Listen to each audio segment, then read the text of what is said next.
Hey, yo, what's good? What's Gucci? It's your boy Phillidub, back with another reaction video. It's Mr. I Can't Do It on My Own. Mr. God put me on. I was made on purpose, for a purpose, and guess what? So are you.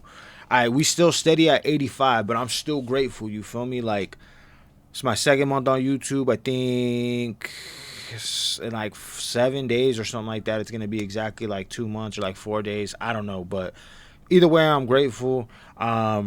You know, we're going to be reacting to, so first of all, if this is your first time here, go ahead and like, subscribe, hit that notification bell, you feel me?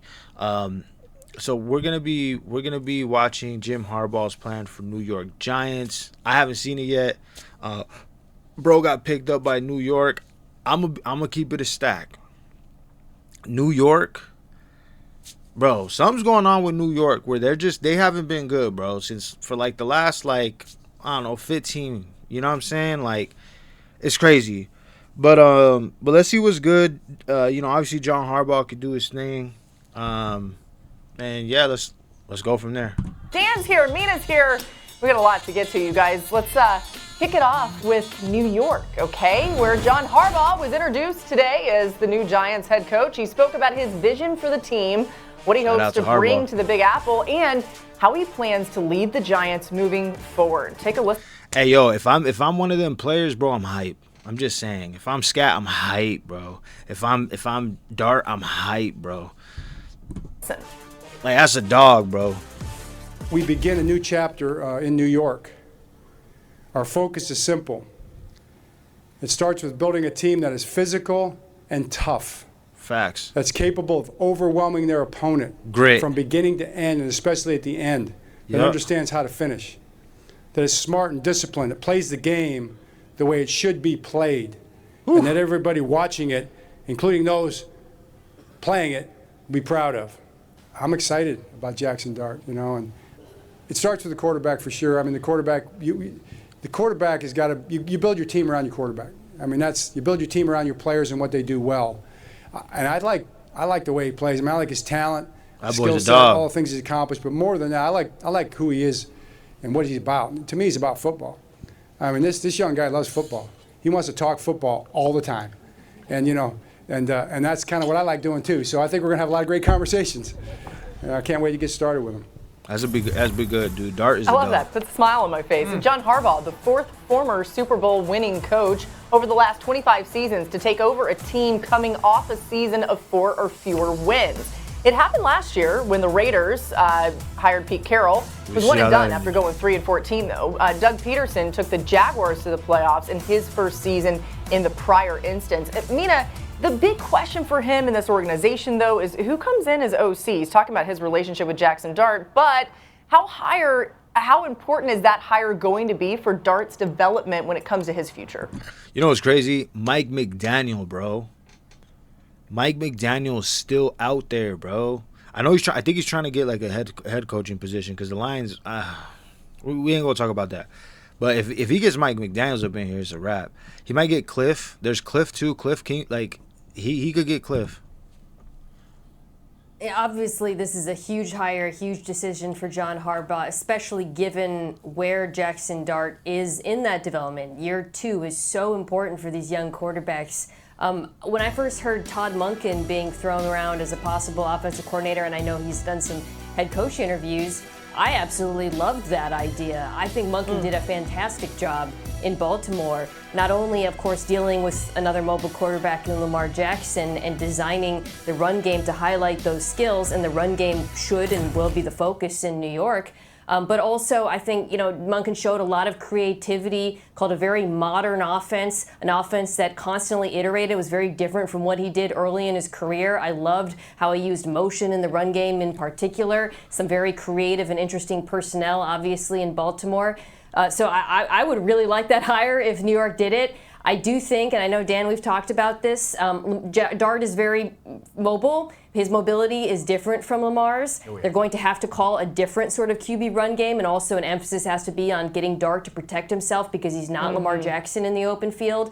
But on the whole, I would love that idea, and I hope it happens if I'm a Giants fan. Yeah, obviously the hire of coordinator is going to be a big deal, and then I think that's kind of the next step for this organization and or football team is some of the question marks. One, with your own roster. Are you going to re-sign your right tackle, Illuminor? And there was some pretty good play out of him this year. And then second, who's going to be the pass catcher opposite Malik Neighbors? I'm not sitting here telling everybody it has to be this unbelievable wide receiver, but it's got to be a pass catcher, whether Solid it's a tight 2. end as well. Theo Johnson did some good things.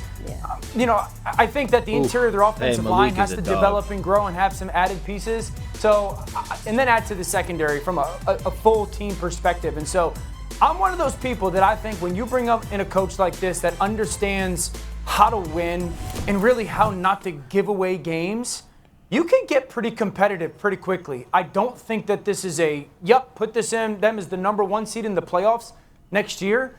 But I do think if they figure out some of the pieces on their offensive line and get a competent wide receiver or really an upper echelon wide receiver opposite Malik, I think this is a team that can contend for the playoffs. It'll also help to get Cam Scatteroo back, which he's in line to potentially be back by training camp, should be huge for that offense. That's a dog. Glad you're with us on NFL Live. Back to one of our top stories today in New York, where the Giants introduced their new head coach, John Harbaugh, addressing the media for the first time since being hired last week. Our Giants reporter Jordan Renan was in the room today. Jordan, what stood out to you from Harbaugh's introductory press conference? Yeah, thanks, Laura. Look, I've been to a lot of these over the past decade or so. I mean, there's been Ben McAdoo, Pat Shurmur, Joe Judge, Brian Daboll. Probably too many that for the Giants to actually like. But this was a little different, bigger in size and anticipation, probably because of the background, the resume that a man like and a coach like John Harbaugh has at this point. There was even a tent back here that was filled. It's right here to my left right now. That was, filled with food and drinks for family, sponsors, people in the organization. Everybody from the organization was pretty much out here. There was more than 200 seats for everyone. So a big show. And even when I was speaking to John Harbaugh, he even mentioned that to me. This was something he's never seen before. And trust me, I was actually at his introductory press conference in Baltimore. This, in scale of size, was significantly bigger. And when I talked to John Harbaugh one-on-one, I asked him, what was this about this job that proved that this was the place for him? And the thing is that the coverage out in New York is crazy. You know what I'm saying? Like you go on a different scale. He's been in Baltimore, which I'm not saying there's not media coverage like that, but New York, yeah, bro, it's different. I hear that LA and New York, maybe Miami, those are the cities that just it takes like Matthew Stafford. He was in Detroit for 12 years or however long it was, and then he goes to LA and boom, now everybody's like, oh, look at Matthew Stafford, but it's like, bro, he's been playing like that since rookie year. You know what I mean? And Harbaugh, I'm not saying that Harbaugh's not well known. I'm not saying that, but he's definitely he's just gonna go up. He's just as far as exposure. The biggest thing was my dad liked the team, and we talked about that in the press conference. He liked what he saw on tape, so that made me feel good because it was like, wow, I think my dad sees what I see. These guys have a chance to be good. That was important, and then also the family, the organization, the people here. That's number one critical factor. How much of that was Jackson Dart? What did you see because you obviously watched tape of him, you did your personal evaluation. You loved it. What did you see and what did you like? Well, the quarterback's the biggest piece. I mean, everybody talks about you got to have a quarterback. So the Giants have a quarterback. So that makes you, that kind of opens the door. I think that's what gets started. Then when you meet Jackson, you get to know him. You start talking football with him, see how passionate he is about it. That kind of seals the deal. Facts.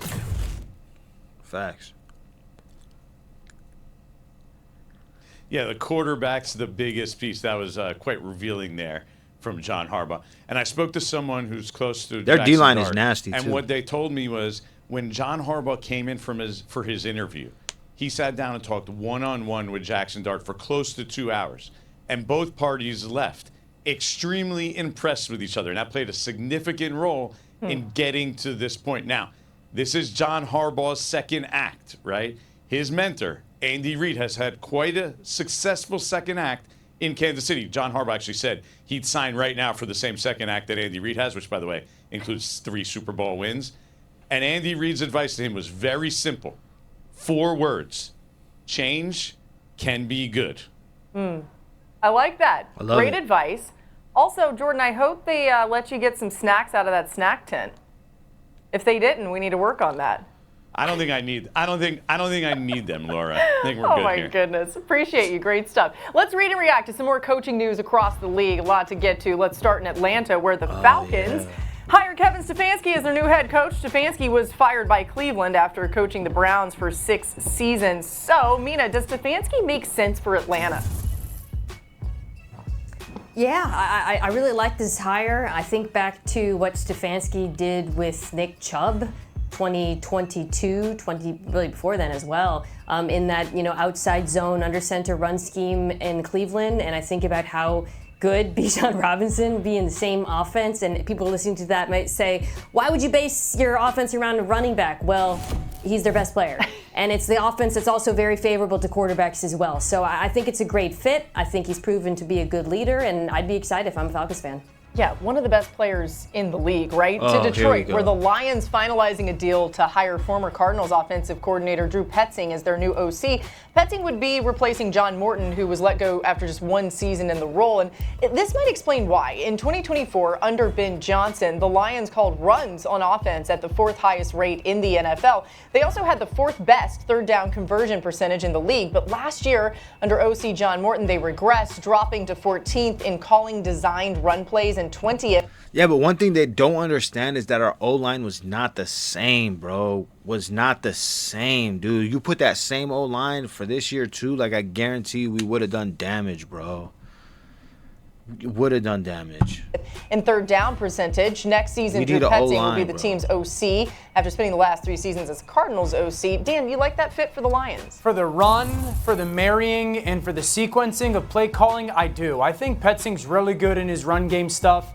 I think the way he uses his tight ends is very good. The play action pass stuff, I really like. That's going to be the foundation of this offense. Do I think that they need to have someone in the building that really advances the drop back pass game and the pass game concepts? I do, because I don't think that's a strength of his, or certainly wasn't in Arizona. So there's a lot that I think marries up well with who Dan Campbell wants to be, and really who the talent or the players that they have strength-wise are in Detroit, yes. But I do think you want somebody that can get creative in your pass game concepts in the building, because that's not something that shined in Arizona. It's going to be interesting, too, because remember, Dan Campbell, of course, took over play calling from the previous OC, John Morton, in Week 10 last season. He's always been really involved in the offense, but what's Campbell's role with Petzing and then maybe whoever they bring in to help their pass game?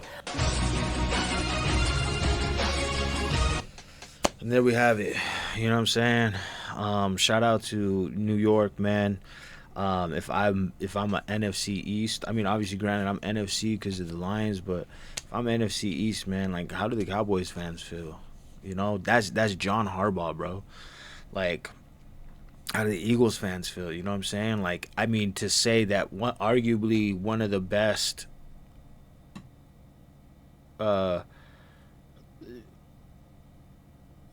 losing myself here. One of the best head coaches literally is in your division now, bro. That's been dominating for like at least the last 20 years. Like, you gotta feel some type of way, man. And they got, like I said, they got Dart, they got Scat. That D line is nuts. You know what I'm saying? So it'll be very interesting to see what the Giants do. I think that Harbaugh did a really well job, or he's gonna do a really good job doing his thing with him, and yeah, man. As far as I don't have too much to say about Atlanta. Bijan is he's hometown. You feel me? Homegrown. He's where I'm from. So shout out to Bijan.